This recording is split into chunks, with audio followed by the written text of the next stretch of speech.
Hello friends, welcome to our channel trending प्रदेश।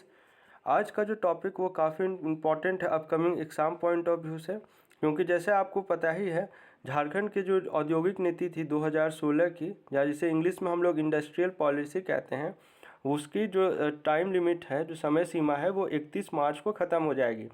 इसीलिए सरकार ने इस बार नई इंडस्ट्रियल पॉलिसी के साथ साथ फॉरेन इन्वेस्टमेंट्स को भी डेवलप करने के लिए स्टेट में एक नई पॉलिसी बनाई है, जिसे हम लोग Jharkhand industrial investment and promotional policy कहते हैं। इसे 1 अप्रैल से लागू किया जाना है। तो आज के इस वीडियो लेक्चर में हम लोग इसी पॉलिसी के ऊपर में विस्तार से चर्चा करेंगे, क्योंकि ये टॉपिक जो है आपको किताब में नहीं मिलने वाली है। और यदि आपने प्रीवियस क्वेश्चंस को देखा है एग्जामिनेशंस में जो झारखंड में हुए हैं, उसमें आपको पॉलिसी से क्वेश्चंस पूछा ही गया है। तो आज का वीडियो लेक्चर काफ़ी इंपॉर्टेंट है, आप इसे अंत तक ज़रूर देखें। जो कंसर्न पीडीएफ है इस वीडियो का आपको आज शाम के क्विज सेशन के बाद टेलीग्राम पर उपलब्ध करा दिया जाएगा। तो चलिए स्टार्ट करते हैं। फर्स्ट पॉइंट है, जो 2016 की उद्योग नीति थी उसकी समय सीमा 31 मार्च को ख़त्म हो जा रही है। 1 अप्रैल से नई उद्योग नीति जो है उसे लागू करना है, जो कि आपका हो गया Jharkhand industrial investment and proportional policy. जो प्रीवियस था उसमें बहुत सारे चेंजेस किए गए हैं। इसमें राज्य सरकार ने ईज़ ऑफ डूइंग बिजनेस के जगह पर ईज़ ऑफ स्टार्टअप बिजनेस पर फोकस किया है। राज्य सरकार उद्योग लगाने में बाधक बन रहे 90 प्रावधानों को भी 31 मार्च के पहले समाप्त करने का निर्णय लिया है। मैंने बोला था ना, बहुत सारे चेंजेस किए गए, उन्हीं में से ये एक है कि 90 प्रोविज़न्स को भी ख़त्म कर दिया गया है। ये वैसे प्रावधान हैं जो अब बहुत आवश्यक नहीं है, पर एक्ट में प्रावधान रहने की वजह से उद्योग लगाने में जिससे परेशानी आती है। लास्ट में हम लोग देखेंगे कि कौन कौन से सेक्टर में कितने प्रतिशत अनुदान या सब्सिडी या किस किस सेक्टर को प्रायोरिटी या ज़्यादा प्रायोरिटी दिया गया है। नेक्स्ट पॉइंट है, इस उद्योग नीति में ड्राफ्ट के अनुसार अभी वर्तमान में सरकार के लैंड बैंक में 2015 एकड़ भूमि है जहां उद्योग लगाना है। इतना बचा हुआ है और पहले से भी बहुत में काम हो रहा है। इसमें इस सरकार माइंस और मिनरल पर आधारित उद्योग के अलावा अन्य उद्योगों को भी प्राथमिकता देगी।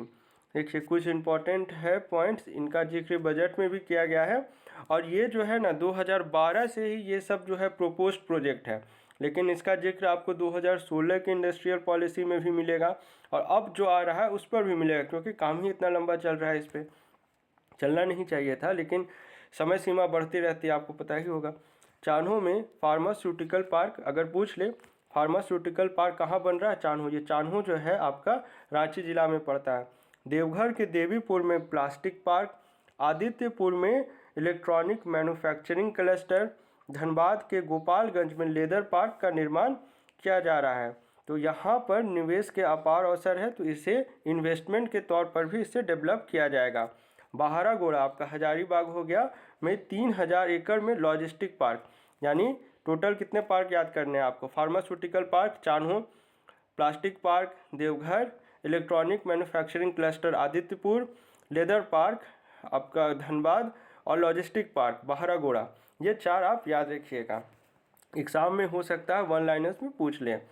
सरकार ने पर्यटन को भी उद्योग का दर्जा दिया है।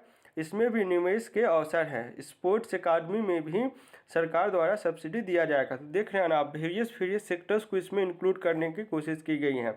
सिर्फ इंडस्ट्रीज़ को लेकर इस बार पॉलिसी नहीं डेवलप किया जा रहा है।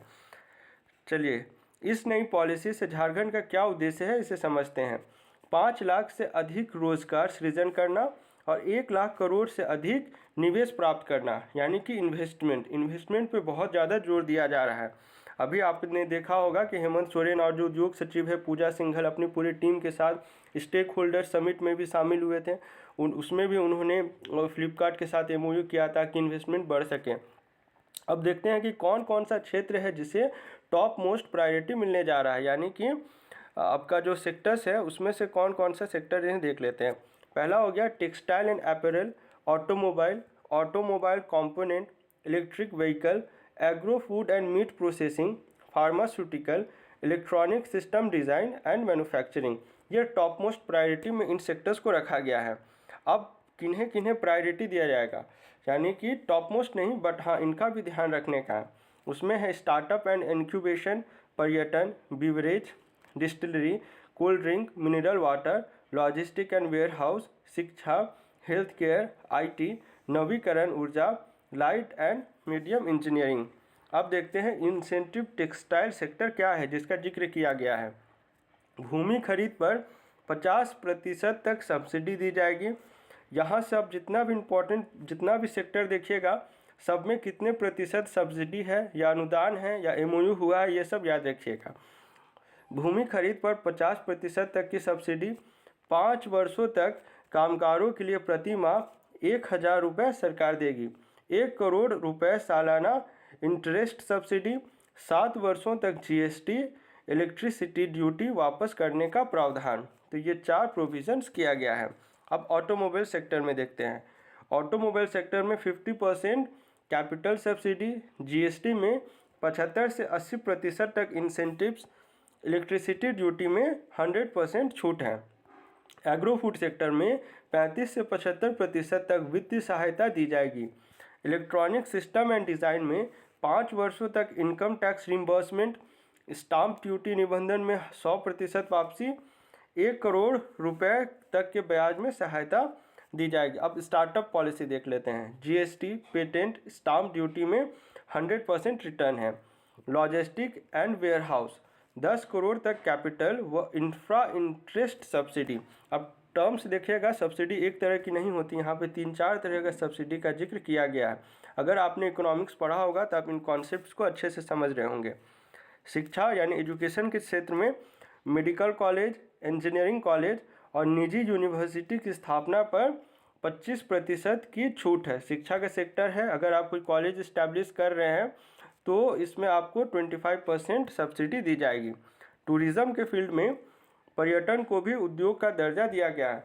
तो आपसे क्वेश्चन पूछ सकता है कि अभी हाल ही में रिसेंट में इनमें से कौन सा फील्ड है जिसे कि उद्योग का दर्जा दिया गया, तो आप यहाँ पे टूरिज़्म टिक करेंगे।